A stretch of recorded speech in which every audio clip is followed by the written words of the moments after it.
Moins tu pries, plus tu seras vulnérable. La prière, c'est comme l'atmosphère autour du globe terrestre. Qu'en est-il de ta vie de prière? Je te pose la question, réponds tout seul. Qu'en est-il de ta vie de lecture de la parole de Dieu?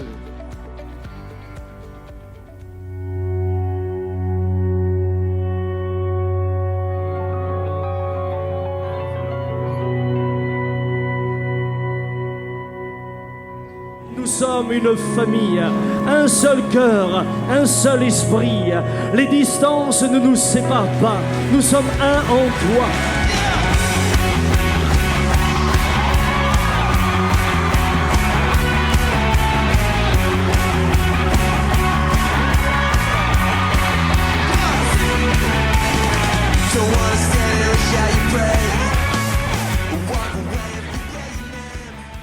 Autant ça m'a été impressionné dimanche dernier par l'interview parce que par le fait que Dieu est toujours à nouveau touché des gens. Dès le début. Et c'est une marque, entre guillemets, une marque de fabrique de l'Église. Dieu agit. On s'attend à ce qu'il agisse. Autant lorsque j'ai travaillé au film historique, lorsque j'ai préparé l'interview et que je cherchais un peu les vétérans qui étaient là au début, évidemment, 50 ans plus tard, certains étaient déjà partis au ciel. J'ai retrouvé des archives photos, des archives vidéo, et autant pour certaines personnes que je connaissais et que je connais encore, j'étais réjoui parce que certaines sont là parmi nous, d'autres sont au ciel, leur temps était passé, le Seigneur les a rappelés. Mais autant pour d'autres, j'étais inquiet. Parce qu'ils vivent encore. Et ils n'ont pas déménagé d'église. Non, certains se sont retirés de la foi.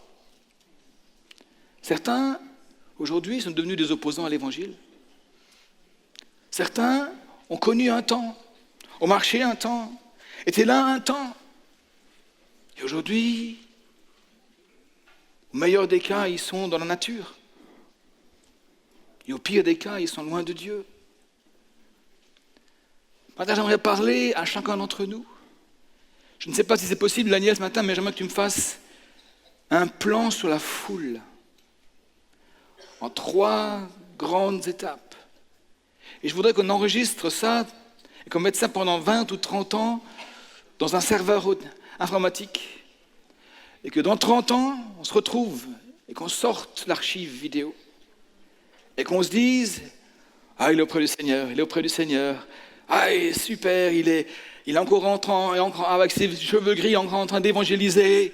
Alléluia.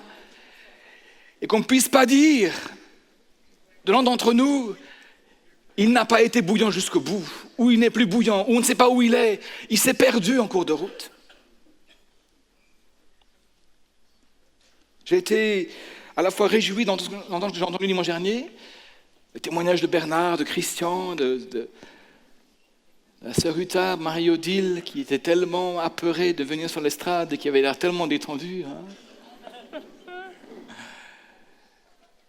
Mais où seras-tu dans 30 ans? Où seras-tu dans 30 ans? Ne pense pas que ça n'arrive qu'aux autres. Ce matin, je te parle à toi, pas à ton voisin. Et je me parle à moi-même. Ce matin, mon thème sera « Rester dans la course ». Parce que c'est une vraie course. Et ce n'est pas une course, un 100 mètres, un sprint. Nous sommes invités à un marathon. Nous sommes invités à une course de longue haleine, une course d'endurance. C'est-à-dire le mot persévérance découle du mot endurance. Si nous sommes là aujourd'hui, c'est parce que certains avant nous ont enduré, et après nous avec eux, et nous endurerons avec d'autres jusqu'au bout.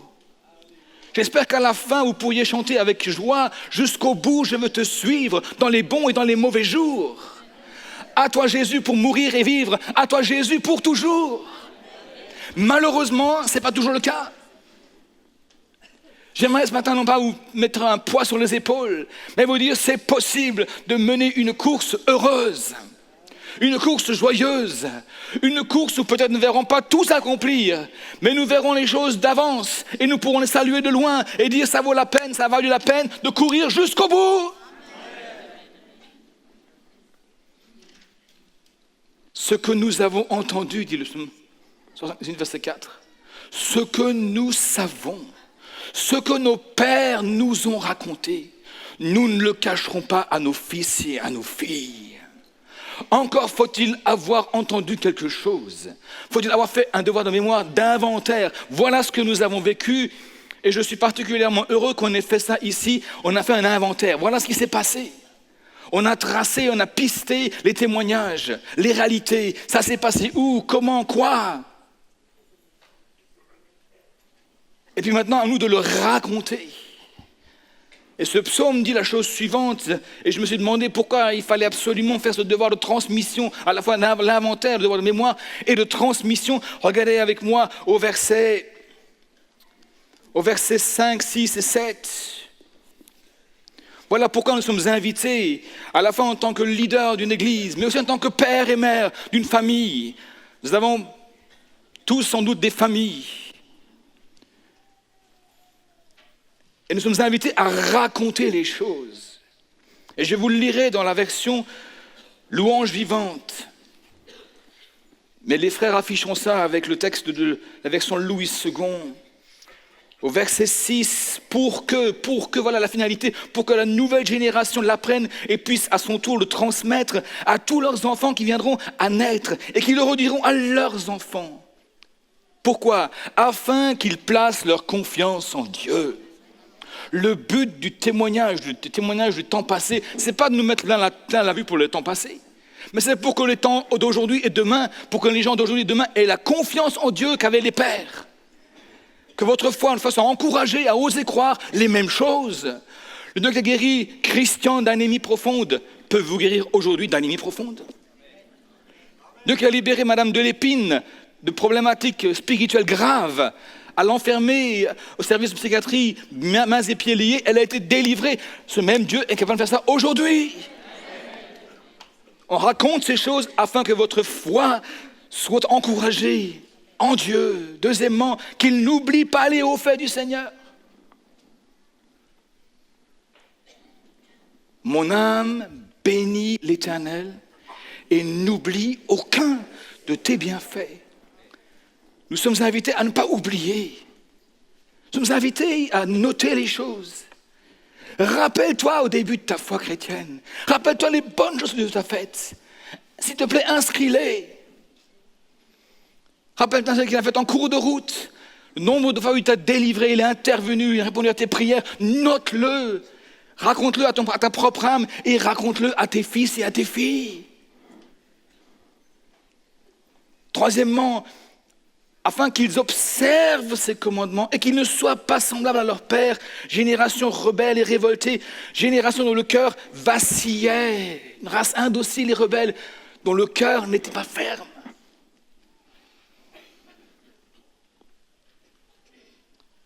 Marcher avec Dieu n'est pas pour des gens faibles. Pardonnez-moi de gens faibles que nous avons pu être, Dieu nous rend forts. Dieu nous renferme, des gens solides, qui ont une colonne vertébrale, qui traversent le temps et qui finissent la course. Et après, nous avons ce texte triste. Je voudrais là-dessus m'attarder un instant ce matin. Les enfants d'Éphraïm, verset 9. Archi-habiles ont tourné le dos au jour du combat. Ils n'ont pas gardé l'alliance de Dieu. Ils ont refusé de suivre sa loi. Ils avaient mis en oubli, ils avaient oublié ses exploits et les hauts faits opérés sous leurs yeux. Certains croyants rétrogrades, sans connaître les raisons. Or, on ne se lève pas un matin pour dire « maintenant je rétrograde ». Non, ça vient petit à petit. C'est petit à petit qu'on devient tiède. Et tout à coup, un jour, on se lève un matin et on se dit je suis tellement loin de l'église, tellement loin de Dieu. J'ai tellement de peine à revenir. J'ai de la peine à revenir. C'est difficile de reprendre la Bible en main. Oh, comme c'est difficile de prier. C'est simplement que tu as depuis un bout de temps déjà abandonné l'exercice, c'est tout. Maintenant, je voudrais te donner quelques éléments qui vont t'aider à ne pas abandonner, à ne pas t'attiédir, à ne pas dériver. Ephraim, c'était Israël armé, était capable, était en mesure de vaincre, mais elle n'avait plus, ou pas la foi, pour remporter la victoire. Elle s'était vaincue avant le combat. Voilà 3-4 raisons ce matin, si j'ai le temps, je vais me limiter dans le temps aussi. On a décidé en tant que pasteur de revenir à des temps, à des durées plus raisonnables de nos prédications. Donc rassurez-vous, je finirai à l'heure. Le poulet ne sera pas trop rôti à midi. Première raison, c'est un engagement négligent envers Christ et son royaume. Et je parle là aux chrétiens qui ont déjà 5, 10, 15, 20 ans de vie chrétienne. Il est possible, au fil du temps, de ne plus avoir la niaque, de perdre ce côté engagé, ce côté où on a été saisi par Christ. Paul dira, j'ai été saisi par Christ. Et je cours la course. J'ai été saisi. Là, Ephraim, ce jour-là, a tourné le dos au jour du combat. Bien-aimés frères et sœurs, la vie chrétienne est un combat. Des fois, on l'imagine comme un long fleuve tranquille, mais excusez-moi, c'est pas ça. C'est des fois rock and roll. Hein. Et va plutôt roll que rock. Hein. Ça chavire dans tous les sens. Mais Dieu est là. Mais Dieu est là. Paul pourra dire, j'ai combattu le bon combat. J'ai terminé la course et j'ai gardé la foi. Désormais, la couronne de gloire me sera réservée. J'aimerais que nous puissions rester des témoins, des disciples bouillants pour Jésus jusqu'à la fin de nos jours, jusqu'au dernier souffle. Et là, je me parle à moi-même ce matin, ça me fait du bien de me le dire. Hey, Claudius, reste bouillant. Reste bouillant. Mes amis, s'il y a un jour où il est interdit de se défiler, c'est au jour du combat. S'il y a un jour où c'est interdit de se défiler, c'est au jour du combat. Et si tu n'es pas engagé à 100% pour Jésus, j'aimerais te dire que tu as un ennemi virulent qui s'appelle le diable, qui est un lion rugissant cherchant à qui dévorer. Alors ce matin, j'aimerais parler à tous les internautes qui restent au lit le matin et qui se font le truc tranquille. Non parce qu'ils sont malades, parce qu'ils n'ont pas envie de se lever pour aller au culte. Et qui nous suivent avec un croissant et un café. C'est cool. Encore une fois, je ne parle pas là aux malades, ceux qui ne peuvent pas se déplacer, aux personnes âgées qui ont du mal. Là, je parle à ceux ce matin qui nous regardent et qui se font la chose cool. Votre place est dans une église, ici ou ailleurs, mais votre place est dans une église. Christ est ma vie, dira Paul. Christ est ma vie.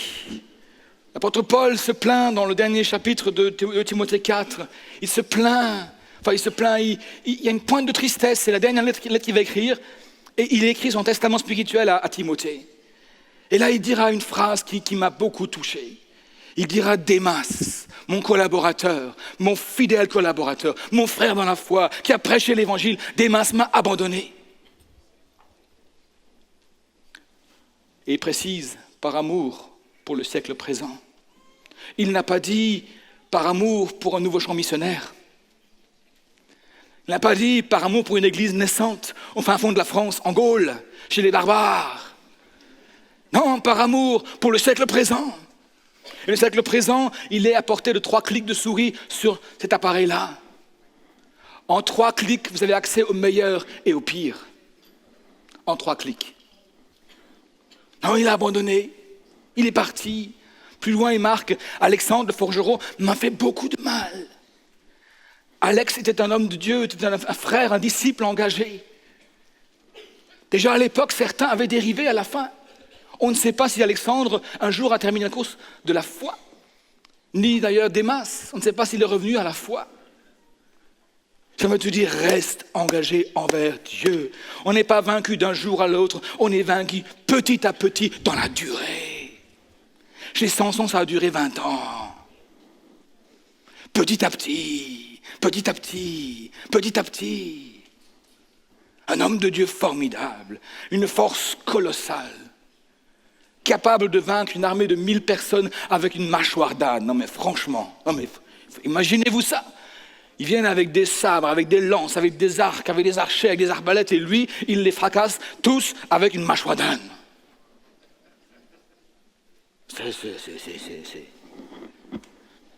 Mais il avait un penchant, il avait un faible. C'était les femmes. Peut-être c'est la pornographie chez vous. Et Samson va être vaincu, non pas d'un jour à l'autre, mais petit à petit, dans une guerre d'usure. Une guerre d'usure. Vous savez, un peu le coup de rabot. Juste une petite feuille qui est partie. Juste comme dans un jambon de Bayonne. Juste une fine tranche. On voit rien. Un jambon d'Aoste, on voit rien du tout. Juste une fine tranche. Qu'est-ce que c'est ? C'est pas si grave que ça. C'est pas si grave que ça. Mais si c'est grave. Ne joue pas avec ton intégrité. Ça peut te perdre. Si tu perds ton argent, tu as perdu quelque chose. Si tu perds ta santé, c'est déjà beaucoup plus grave. Mais si tu perds ton intégrité, disait Billy Graham, si tu perds ton intégrité, tu as tout perdu. C'est la colle qui tient ta vie ensemble. Reste engagé. Pas comme Israël ou Ephraïm qui, au jour du combat, ont fait demi-tour. Non, j'ai pas le temps. Non. Certains me diront, oui, mais tu comprends, l'Église n'est pas parfaite. C'est vrai. Mais Jésus l'a déclaré invincible. Les portes de l'enfer ne prévaudront pas contre elle. Et elle traînera debout dans la mesure où il y a des femmes bouillants dedans. Le grand absent dans la vie de Samson a été la prière. Autant vous voyez un Abraham se déplacer de lieu en lieu, partout où il arrivait, il construisait un autel et il priait. Autant Samson priait très rarement. On ne voit qu'une femme prier. Il est au bord après la fameuse bataille avec les 1000 Philistins, il est épuisé, il a une soif terrible et là il crie à Dieu. C'est une des rares fois où on va prier. Comment va ta vie de prière, frère ? Comment va ta vie de prière ? Celle dans ta chambre. Celle que tu mènes de manière disciplinée dans ton existence. Je te prédis la chose suivante. Moins tu pries, moins tu auras envie de prier. Moins tu pries, plus tu seras vulnérable. La prière, c'est comme l'atmosphère autour du globe terrestre. Ça évite que les météorites ou les restes de météorites viennent percuter le sol. À la différence avec la Lune, où il n'y a pas d'atmosphère, où tout peut venir télescoper le sol lunaire, il y a des cratères énormes. Des fois, un peu ressembler à un sol lunaire. N'importe quelle flèche, n'importe quelle parole qui arrive, ça nous ébranle. Alors que si vous avez prié, il y a des choses qui sont brûlées par une espèce un halo de présence de Dieu autour de nos vies. Qu'en est-il de ta vie de prière ? Je te pose la question, réponds tout seul. Qu'en est-il de ta vie de lecture de la parole de Dieu ? Du temps où ça a été écrit ces choses-là, il y a des millions de gens qui ne savaient pas lire. Il y avait des millions de chrétiens qui ne savaient pas lire. Il y avait des milliers de chrétiens qui n'avaient accès qu'à des lettres de Paul qui circulaient d'église en église. Nous avons l'immense privilège et responsabilité d'avoir entre nos mains l'ensemble de la pensée de Dieu qui nous est suffisante pour vivre ici dans la vie et la piété. Qu'est-ce que nous en faisons ? Hello, je n'accuse personne. Je sais qu'on est tous très occupés. Mais j'aimerais vous inviter à considérer que vous avez un combat à mener jusqu'au bout. Ne restons pas tièdes, pas d'engagement négligent comme a pu l'avoir Ephraim, qui au jour du combat ont fait demi-tour. Ah non, c'est pas mon affaire ça. Comment c'est pas ton affaire ? Tu fais partie du corps de Christ. Tu es un membre du corps et tu as ton rôle à jouer. Tu as ton rôle à jouer. Tu as ta place à prendre. Tu as ta chose à faire. Et ta chose est aussi importante que celle du pasteur devant. Parce que tu es important aux yeux de Dieu à la place où tu es. Le seul missionnaire dans ton quartier, c'est toi. Le seul missionnaire dans le travail, c'est peut-être toi et toi seul. Tu as à briller de ta lumière. Je viens de passer 1 jour et demi avec des gens pas croyants. Et sincèrement, c'était une conférence, un congrès de radio que je devais aller et j'avais pas envie d'y aller. Mais alors pas envie d'y aller du tout. Je me dis, qu'est-ce que je vais faire là-bas ? Et pendant que j'y allais, le Seigneur me dit, mais j'aime ces gens.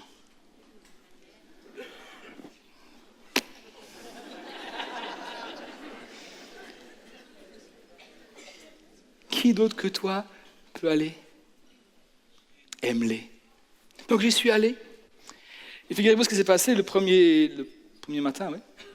Je croise un président de fédération que je connais, et que je connais pour sa vie olé olé un peu. Et ça fait 15 ans que je le connais. Et ça fait 15 ans qu'on a des coups de fil de temps en temps, etc. Et puis tout à coup, voilà ce qu'il me dit. Il me dit, tu sais Claude, je prie. J'ai dit, pardon? Il me dit, oui, je prie. Je prie. Il me dit, voilà, je ne peux pas te faire de mal puisque je prie, non? Je dis, non, continue à prier Dieu, pas de souci, je chemine. Mais j'ai écouté. Je me suis dit, tiens, c'est intéressant. Il y a un temps, on était la radio des curés. Et tout à coup, il me dit à moi, pasteur, je prie. Ça fait des années qu'on prie pour lui. On chemine.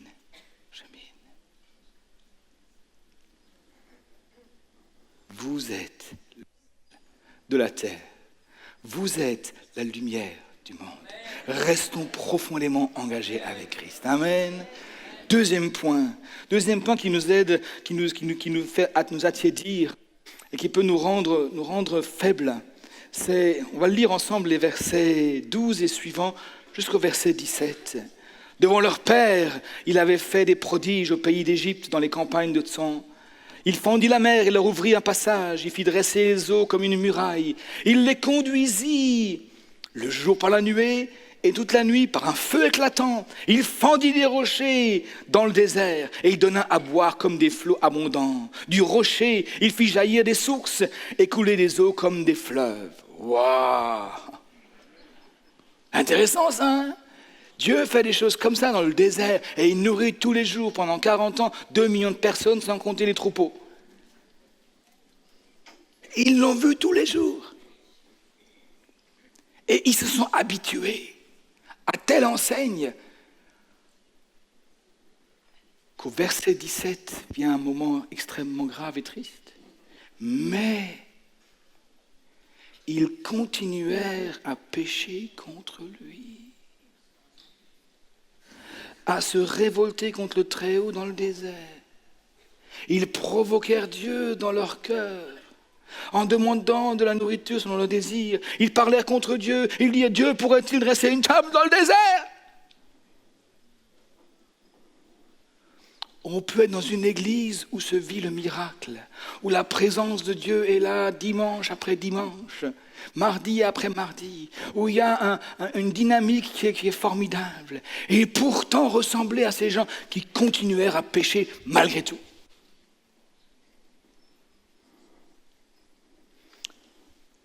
Un autre élément qui nous fait dériver, c'est un style de vie qui n'est pas en harmonie avec le royaume de Dieu. C'est d'avoir un style de vie qui n'est pas en harmonie avec le royaume de Dieu. Notre ami Samson, un homme de Dieu extraordinaire, avait un style de vie qui était en disharmonie avec le royaume de Dieu.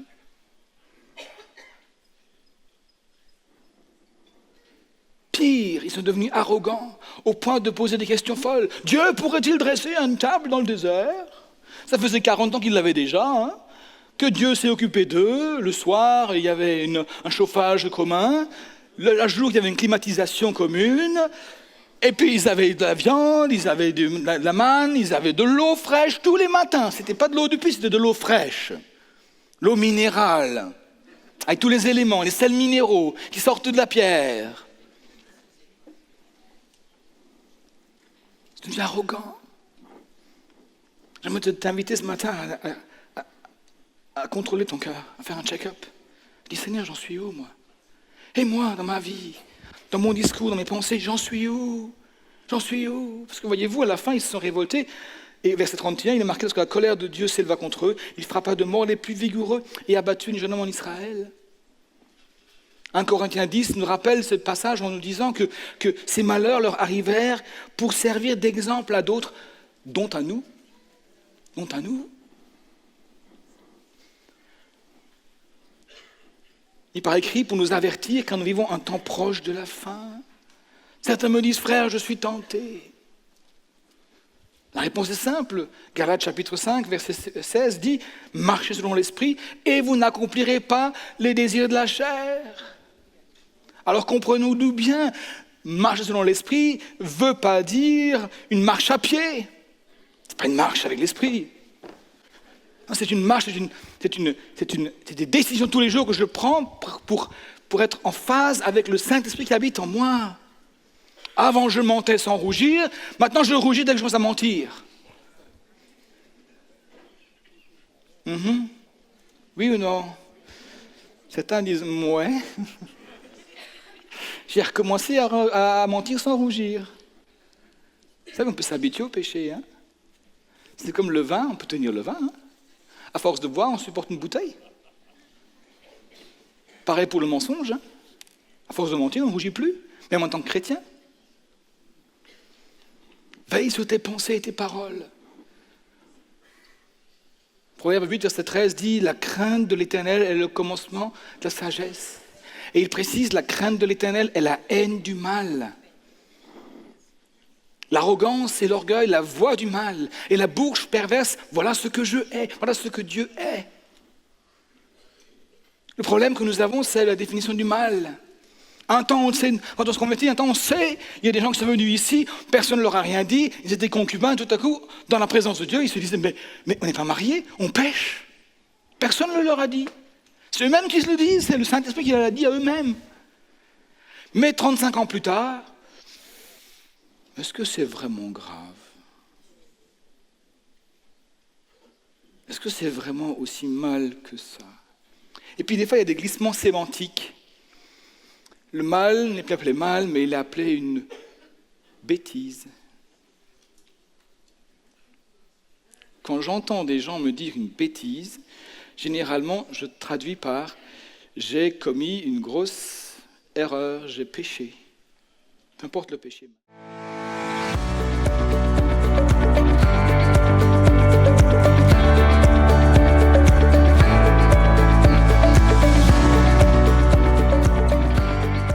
Il a cru. Et de ce fait, il a persévéré. Et en persévérant, il voit les choses s'accomplir. La promesse est une semence que Dieu dépose dans votre cœur.